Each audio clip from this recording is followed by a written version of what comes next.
Father, and gently placed my hands on his shoulders. Father, how much can you recall when you, Mother, and Nathaniel visited the capital? My memory is in shambles at the moment, but that I vaguely recollect, Father replied, scratching his head. A mere feet away, a bush rustled. There was a loud roar that appeared close, but was truly far away. Father, I require you to make haste, please. Jake found the limb he used to hit Father and readied himself to hit something once more. Jake brought himself in front of Father and I and positioned the limb ready to strike. Another loud roar rumbled throughout the forest.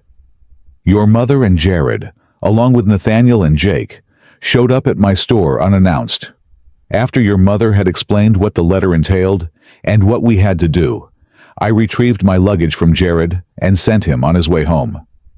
That seems sensible. Continue, I demanded. After collecting my luggage and closing my store, your mother invited Nathaniel to join us on our venture to the capital. Your mother had to persuade him, however, until he reluctantly agreed. Nathaniel then sent Jake home.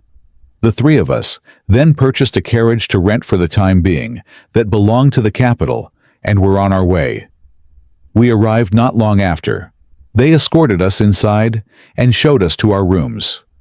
But when I entered mine, Father paused with a frightened look on his face.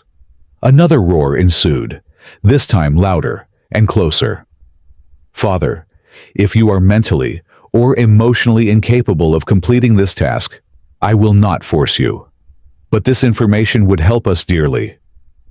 But when I entered my room, the man who escorted me to my quarters locked me from the outside in.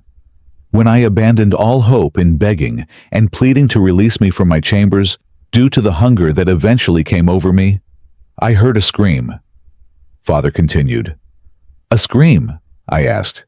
Yes, a scream so gut-wrenching, it made my insides churn. It made me wish I was never able to hear.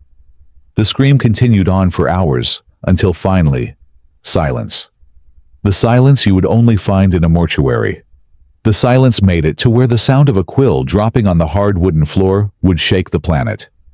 Later on in the evening, we were all required to attend the dinner they had prepared for us downstairs. We ate, drank, but your mother never attended the dinner. Was she feeling ill? I asked again, glancing at Jake guarding us. Another roar ensued, this time sounding closer than before. No, she was not feeling unwell. Father answered. Then why was she not present at the dinner? I quickly questioned. Because for 5,000 bills of credit, your mother had been chosen to practice new torture methods. I inhaled and exhaled slowly, trying my best to take in such chilling information. Torture methods. What kind of torture methods? The kind that changes you as a human being. Father quickly answered. What occurred on the way home? Is this the carriage you, Mother, and Nathaniel used to return home? I interrogated hurriedly, making note of the roars that grew closer and more frequent. Father made a quick glance at the dismantled carriage before answering again. That is indeed the same carriage we used to return home. But we did not get too far before your mother's eyes became as black as tar and she bit straight into Nathaniel's neck, removing an entire chunk of his flesh. The coachman heard what was transpiring from his perch, so he proceeded to jump off his perch and, unfortunately, fall under the carriage wheels. Before I realized he was under the wheel, he was run over by his own carriage as the horses started to run.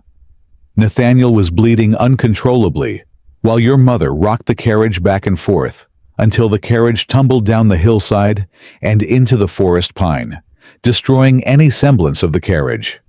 Father finished with a sorrowful look. A final roar was heard from what felt as if inches away from us. I am grateful that you shared that with me, but now we must. Run! I demanded loud enough for Jake to overhear. Without hesitation, we raced in the opposite direction. From the days my curiosity got the better of me, and I entered the forest, I never forgot certain areas that were locked in my memory, and those areas helped me find my way home when I was lost. This way! I shouted, pointing in the direction of the cottage. After dodging trees and bushes, we approached the cottage. There were footsteps. No. Stomps that shook the ground as they drew near. The cottage I had once called my homestead was eerily clean on the outside, except for the path of blood from what I had only assumed Mia's corpse. A chill traveled down my spine as I turned to Jake. "Jake, what is the time?" I hesitantly asked. 10 till 11 o'clock. He answered, a concerned look accompanying his reply. "Then time is not on our side." A tree fell in the distance. Then another tree fell closer. Mother was hunting us at last, teasing us with the idea of a swift death. But I knew she was going to enjoy every moment she had of torturing us, until either she was terminated, or we each perished one by one. Father ushered Jake and I inside the dark house, listening for the padlock we never utilized before this moment to click, affirming the lock had done its job. After a moment of false security, Mother slammed at the door and raged through the wooden door. Father snatched Jake's and my arm and rushed us to my room, the farthest from the front door. "Father, what has come over you?" I said, struggling to become free from his grasp. He shoved us in my room and locked us from the outside in. I looked through the keyhole to see Father standing in front of my door. "Father, I know I am not silenced. Please answer me." "Stay here. Let Jake protect you," Father said through the door. I stole a quick glance at Jake again before I turned back to face the door. "Let us assist you. You know you are unable to slay her alone," Jake interjected. "Forgive me," Father said as he walked straight towards front of the door, right as Mother had finally dismantled the door until there was no longer an obstacle in her path. "Cornelius," Mother greeted with a hoarse voice. "Violet," Father responded flatly, matching her stare. "I had presumed you had lost your life in the accident," Mother stated, walking slowly towards Father. "Then you were sadly mistaken." In my room, Jake had taken over monitoring the events that were transpiring with Father, whilst I watched the clock tick on, sending us closer and closer to the darkest of the night. "You know what I want, Cornelius," Mother said as she began to circle Father. "I know what you are never going to acquire," Father replied. Standing behind Father, Mother creeps. "Where are they, Cornelius?" "Do you take me for a fool, Violet?" Father asked in counter to her question. "Not especially, because I'm quite sure you know where my weapon is placed." Taking a deep breath inward, Father retorted. "Go ahead," Father uttered, as Mother brought her hammer down upon his head. Not a second after, Father fell to the floor, unconscious.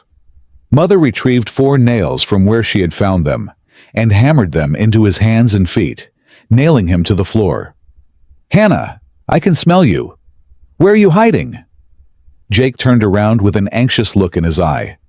I looked down at the pocket watch in my palm, and it was 20 till 12. Midnight. Mother began making her way down the hallway, her fingernails falling off as her body continued to slowly decay. "Hun! Nah!" Mother called out. Jake approached the keyhole once again. The only object Jake could see was Mother's glowing violet eyes staring straight into Jake's brown eyes. Jake quickly backed away and stood in front of me, still holding the stray tree limb he bonked Father with. He stood in a protective stance and readied himself for battle. Mother unlocked the door from the outside and slowly opened the door. "Well then, I see Nathaniel's younger brother has made the mistake of associating with you, Hannah." "How sweet," Mother mockingly stated. "Now I will offer this once and only once. Join me in this life eternal, or perish and join your siblings in the afterlife." Jake looked down at the floor for a moment, then raised his head to match Mother's gaze. "May we have a moment to discuss?" Mother nodded, and then Jake turned around to face me. "We cannot join her, Jake. It's a terror." "Do you trust me?" Jake whispered. I looked straight into his eyes and found my answer. "Unfortunately, I do," I answered. "I have a plan." Follow my lead. Jake finished. He turned around to face Mother once more. I shall join you, Jake answered, walking to stand by Mother's side. Hannah?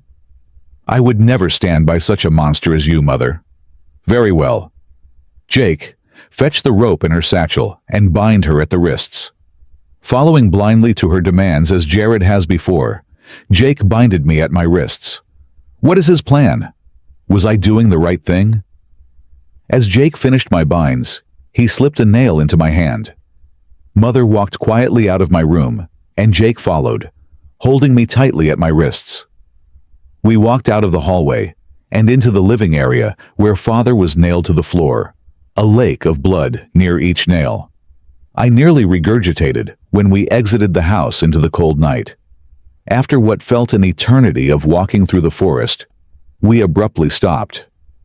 Sit her down there, Mother ordered as she pointed to a fallen tree trunk. As soon as I was forcibly sat down, I began using the nail to free myself from the rope. What do you believe is the most dreadful way to die, Hannah? Mother inquired. I foolishly thought of the most frightening way to die, clueless to what would come of it. Got it, Mother declared. Why did you kill Father? I angrily interrogated, halfway complete freeing myself from the rope. I haven't killed your father. When he comes to and feels the pain, and the blood he's lost finally catches up to his circulatory system, then your father will die. A father's care for his child creates his own mortal enemy, Mother answered, bathing in the moonlight as the clouds revealed the moon. I made a quick glimpse at Jake, silently alerting him that I was free from the rope. You had always desired for your father to be home forever. I only made that a reality, Mother said as she turned around to face Jake. Thonk. Mother fell to the brisk grass, unconscious. I dropped the cut rope on the ground and stood to face Jake. Why are you just standing there, you imbecile? Run, Jake ordered as he readied himself to finish Mother off. Die and I will never forgive you, I yelled as I began my sprint home. No promises, Jake yelled back. I chuckled, the first time I was able to laugh in a good while. My hair flowed with the wind as I ran from the darkness which engulfed the forest yonder. The early morning beams of light lit up the night sky, meaning daylight would come sooner than I expected. My indigo cardigan wouldn't protect me from the brisk, cold morning that daylight brings with it. As I run the last few inches to escape the shadows, hidden under the forest pine, I hear a terrifying roar of anguish as I run further, without hesitation, back to my quaint little cottage.